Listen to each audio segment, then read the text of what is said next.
Okay students, हम लोग MCQs number 4 solve कर रहे थे। हमारे पास मोमेंटम भी गिवन है और वेलोसिटी भी गिवन है, P is equals to mv। ठीक है, तो हमने यहाँ से मैस जो है वो फाइंड आउट करना है। मोमेंटम को यहाँ से वेलोसिटी पे डिवाइड करेंगे, तो हमारे पास मोमेंटम 22,000 है, डिवाइडेड बाय 20 कर दें तो आपके पास यहाँ पे कैंसिलेशन करें, आपके पास 1100 आंसर आता है और आपके पास ऑप्शन नंबर डी जो है वो करेक्ट है। फोर्थ एमसीक्यूज का ऑप्शन नंबर डी जो है वो आपके पास करेक्ट ऑप्शन है। नेक्स्ट हम आ जाते हैं जो आपके पास एमसीक्यूज है वो फिफ्थ है। An object at earth and taken to moon should have. वो कहते हैं कि एक ऑब्जेक्ट आपके पास ज़मीन पे है, आप उसको मून पे ले जाते हो, ठीक है, तो उसके पास जो है वो क्या होना चाहिए? Less mass less weight, same mass more weight, same mass less weight, less mass and same weight. वो कहते हैं कि एक ऑब्जेक्ट अभी अर्थ पे पड़ा हुआ है, ठीक है, अर्थ पे है, अब इसका मैस है वो 5 फॉर एग्ज़ाम्पल 5 किलोग्राम है, ठीक है, और वेट इसका जो है वो हमारे पास आ जाता है, लेट से आप कोई भी कह सकते हो कि इसका वेट कुछ भी है, वो 20 न्यूटन है, कुछ भी है, ठीक है। आप इसको ले जाते हो, यहाँ ये मून है, आप इसको मून पे ले जाते हो, तो वो कहता है कि इसमें क्या चेंजिंग्स आएंगी, वेदर इसका मैस चेंज होगा या वेट चेंज होगा। तो हमने मैस एंड वेट में डिफरेंस पढ़ा था कि हमारे पास जो मैस है वो कभी भी चेंज नहीं होता, चाहे आप किसी चीज़ को कहीं भी ले जाएँ। अगर कोई 5 किलोग्राम की चीज़ है तो वो आसमान पे भी आप उसको ले जाएं, चांद पे भी, तो वो 5 किलोग्राम की रहेगी, उसका मैस चेंज नहीं होगा, ठीक है। चेंज होती है कोई चीज़ तो वो वेट चेंज होता है, क्योंकि वेट हमारे पास क्या होता है, W is equals to mg, ठीक है।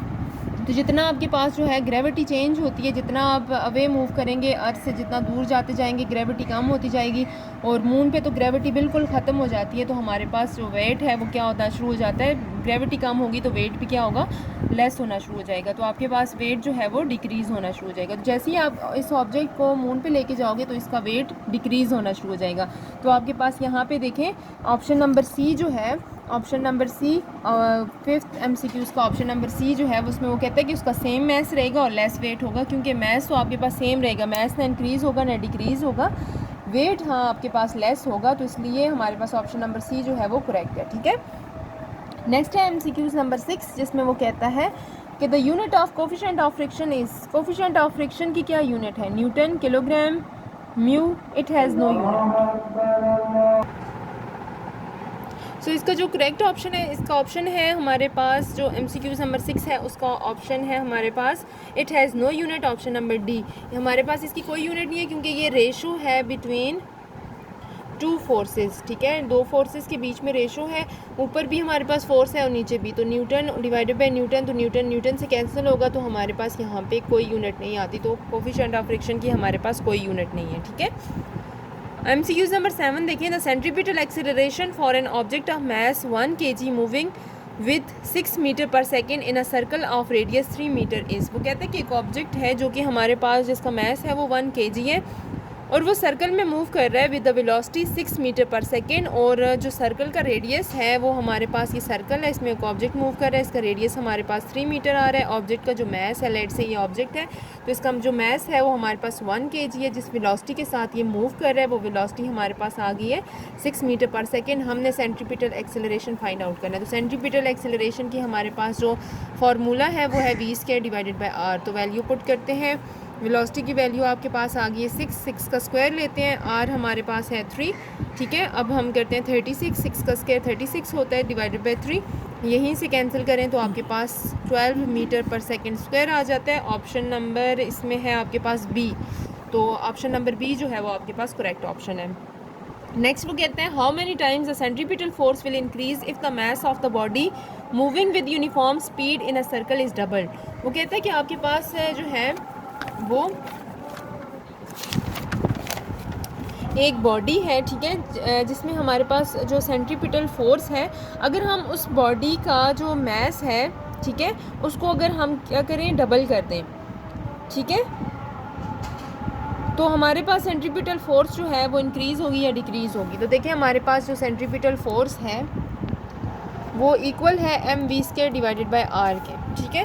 तो यहाँ से देखिए हमारे पास फोर्स और जो मैस है उसमें डायरेक्ट रिलेशनशिप है, मैस इंक्रीज़ होगा तो ज़ाहिर सी बात है फोर्स भी इंक्रीज़ होगी, यहाँ से आप देख सकते हैं। लेकिन कितनी इंक्रीज़ होगी, अगर हम मैस को डबल करें तो लेट से हमारे पास f' जो है वो फोर्स है जिसमें हमने मैस को डबल किया हुआ है, v² डिवाइडेड बाय r। तो यहाँ से हम क्या करते हैं, 2 को बाहर ले लेते हैं, mv² डिवाइडेड बाय r लिखते हैं, ठीक है। अब हमारे पास ये एफ सी प्राइम, तो यहाँ पे देखें ये हमारे पास एम वी स्क्वायर आर जो है ये वाली वैल्यू है जो कि हमारे पास ये पुराने वाली सेंट्रीपिटल फोर्स है। तो नई वाली जो सेंट्रीपिटल फोर्स है वो पुराने वाली सेंट्रीपिटल फोर्स से क्या होगी, डबल होगी। तो हमारे पास जब हमने मैस को डबल किया तो सेंट्रीपिटल फोर्स जो है वो 2 टाइम्स इंक्रीज़ होगी। तो ऑप्शन नंबर बी जो है वो हमारे पास करेक्ट ऑप्शन है, और 8 का option number B. Which of the following force can act as a centripetal force, आपके पास इनमें से कौन सी फोर्स है जो कि सेंट्रीपिटल फोर्स के तौर पे हमारे पास एक्ट कर सकती है, tension, friction, gravitational force, all of these. तो हमारे पास इसका ऑप्शन है ऑल ऑफ दीज, क्योंकि हमारे पास ये तीनों जो फोर्सेस हैं वो as a centripetal force act करती हैं। सेंट्रीपिटल फोर्स हमारे पास वो फोर्स होती है जिसमें कोई ऑब्जेक्ट जो किसी भी ऑब्जेक्ट को सर्कल में मूव करवाती है। तो देखें टेंशन की बात करें तो हमारे पास अगर कोई चीज़ रस्सी के साथ बांधी हुई है और वो गोल अगर ये सर्कल में अगर मूव कर रही है, ठीक है, तो टेंशन उसको क्या करेगी, सर्कल में मूव करवाएगी। टेंशन वो फोर्स होगी जो उसको सर्कल में मूव करवाएगी। तो हमारे पास यहाँ पे जब कोई ऑब्जेक्ट जो है वो रस्सी के साथ बांधा हुआ है तो यहाँ पे टेंशन एक्ट कर रही है as a centripetal force. Force of friction भी एक्ट करती है एज अ सेंट्रीपिटल फोर्स। जैसे कि आपके पास गाड़ी होती है, अक्सर उसको अगर आप जो है वो मौत के कुएं में देखा होगा, गाड़ियाँ जो हैं वो ऐसे मूव कर रही होती हैं, ठीक है, ऐसे सर्कल में मूव कर रही होती है। तो वो वहाँ पे गाड़ी किस तरह सर्कल में मूव कर रही है, क्योंकि वहाँ पे जो फ्रिक्शन होती है between the well and tyres of the car, तो वो आपके पास एक फ्रिक्शन जो फोर्स होती है वो एक्ट करती है एज अ सेंट्रीपिटल फोर्स जो कि उस गाड़ी को मूव करवाती है इन द सर्कल, ठीक है। और ग्रेविटेशनल फोर्स, सैटेलाइट जो है वो मूव कर रहे होते हैं इन द सर्कल, वो ग्रेविटी जो है वो उनको सर्कल में मूव करवाती है, जो उनको गिरने नहीं देती सैटेलाइट्स को। तो इसलिए यहाँ पे ग्रेविटेशनल फोर्स भी हमारे पास एक्ट कर रही है एज अ सेंट्रीपिटल फोर्स। तो ये तीनों फोर्सेज हमारे पास एक्ट करती हैं एज अ सेंट्रीपिटल फोर्स। तो ऑप्शन नंबर डी जो है वो 9 का option number D is the correct option, ठीक है।